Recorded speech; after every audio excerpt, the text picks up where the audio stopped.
All right. My name is Jerry Gibbons Jr., and this is episode 4 of Scars. And I'm here to talk about leadership and what it takes to be a good leader. Um, First, I think you have to, number one, put God first. I don't care what you're doing in life. If He's not a part of it, I don't believe it will go as far as you would like it to go. Um, Second is you have to be a good listener. Um, If you don't listen, then you end up be surrounded by people who have nothing to say. And you always want to have people who have something to say. And even in that, knowing that you don't hire smart people to tell them what to do, you hire them to tell you what to do. Because they know what's good in their area. You might be great at leader, but might not be great at managing money. And so, therefore, you want to put the right person in place and be able to do that. Also, a leader, a lot of times, what we do is we count up the followers, but really it's not about as many followers you have as much as how many leaders you create.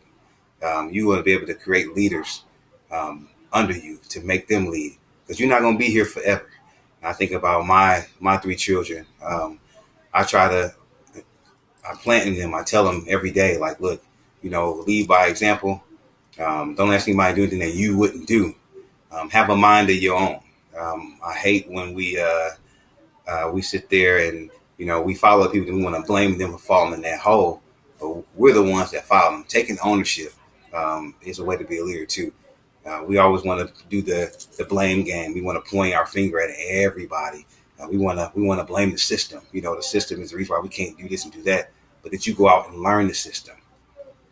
That's the way to beat the system, is to learn the system. And leadership also is in action. And a lot of times we can talk a good game, but we don't do anything about it. I think your action is more important than actually what come out your mouth. Doing. People want to see you do. They know that you're doing. They want to do as well. You have to have a good personality. You want people to be able to work with you. You need to have a personality to reach everybody. You might have the right dinner. I always use analogy that I heard from the Cosby Show is, my favorite food is macaroni and cheese, but if I give you macaroni and cheese or you give macaroni and cheese on a garbage can, I'm not going to eat it. But if you give it to me on fine china, I'm going to devour it. You have to be able to have that kind of presentation when you're talking. You have to be able to reach.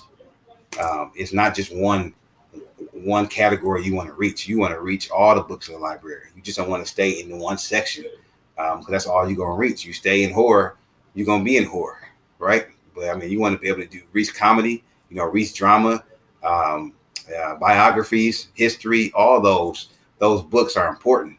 All those books are important. I believe if you think about the Bible is history. The Bible is like the walk-in blueprint to be able to reach to everybody, whatever shade, whatever gender, wherever you come from, your environment, the Bible is there to reach. So I think leadership comes from there. I mean, anything good, like I said again, comes from God.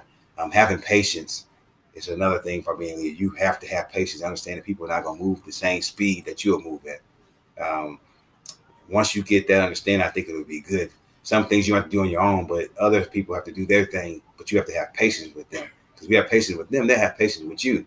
Because see, you're impatient with their weakness, all right, but that's your strength. So it goes both ways. You got to be patient with them so they can be patient with you and your weakness and their strength. So I think those are a couple of things. I don't have all the answers. I just know that's what my father taught me, who was a great leader himself. I watched him, him being a pastor all these years. It was amazing to me because who he was behind the pulpit, he was at home as well. So we never got it confused. It was never mixed signals because he was that person all the time. So I believe that he planted and showed me, in other words, what it takes to be a great leader. And I'm not there, nowhere near there. I hope to get there one day. But I know that since he's here, I'm going to milk everything. Because a lot of times we just brush past our parents, but really our parents is trying to help us. And so it started from him. If it wasn't him, it would be no me. But I know he got it from his father. I know his father got it from God, and I know he got it from God once his father was And same here. So it's number one, our spiritual father, which is God, and then our parents who paved the way as well. To be able to listen, I think is the most important part. Listen will definitely help you lead.